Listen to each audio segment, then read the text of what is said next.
أرضية حمزة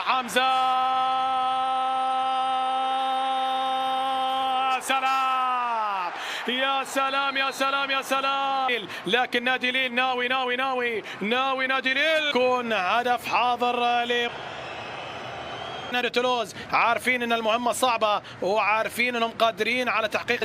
لسه الامور ما زالت من خلال هذه المواجهه هنا بكره بعيده. نادي ليل اللي اصبح يضيع كثير من الفرص في حين مرتده من جريده لمصلحه نادي تولوز. أورتيز بتصلي يلعب بواقعيه ويلعب بحذر في حين هنا براسيه الياس الصحراوي. وين التمريره هنا الاستلام من نبيل بن طالب. وين التصويبه لكن حارس المرمى تصويبه ثانيه لكن بعيده عن طريق الياس الصحراوي. يحاول استغلال النقص العددي هنا حمزه ايجمان يحاول بتقدم يعطي حق الماضيه والاثاره مستمره والتشويق مستمر من خلال عادت الى حمزه اللي يصوب. تتحول بعد ذلك الى ركنيه وسط مطالبه بركله جزاء بعد تدخل بلمسه يد عن طريق المدافع نيكولايسن. راح يعاني نادي تولوز. نبيل بن طالب يسجل يعيد نادي ليل من خلال شوط المباراة الثاني يدرك تكلم على 9 دقائق مرت دقيقتين ونص لكن الآن بانطلاقة الآن بتقدم عن طريق حمزة إلى نبيل من نبيل على طول إلى حمزة.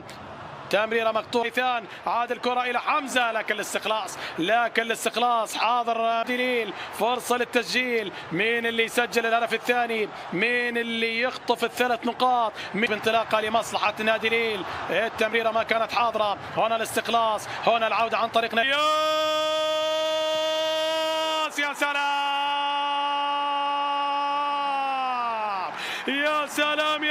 يا سلام من البديل للبديل يسجل في الوقت البديل يحضر نادي ليل.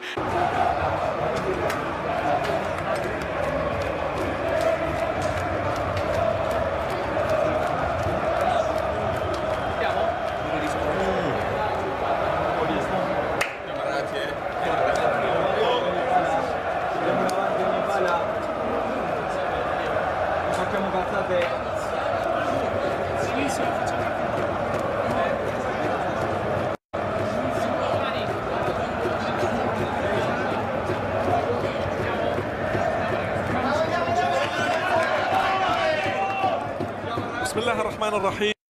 لقيادة خط الهجوم تشكيلة متوقعة لروما فقط ربما تبدأ المباراة. روما يهاجم منذ البداية. هذه كرة ومحاولة هيرموزو وبالتالي الفريق لم يعرف طعم تسجيل الأهداف حتى اللحظة وليزرع في مدرجات الأولمبيكو نشوة لم تعيشها جماهير لأن يتأزم الوضع أكثر قبل أن تصبح الأمور معقدة أمامية لفريق روما. انطلاقة سريعة عن طريق اللاعب النجم المغربي ديبالا ولكن تصطدم بالحائط وبطولة دوري أبطال أوروبا بعد سنوات من الغياب. فريق روما فريق سنوات كما ذكرت من التفوق مع أتلانتا نقل الفريق من قيمة. طبعا كان روما يستحق حتى الوصول للمباراة النهائية. ديبالا من الدفاع لازارو يعيد الكرة تماما لحارس المرمى على حال دفاع صلب.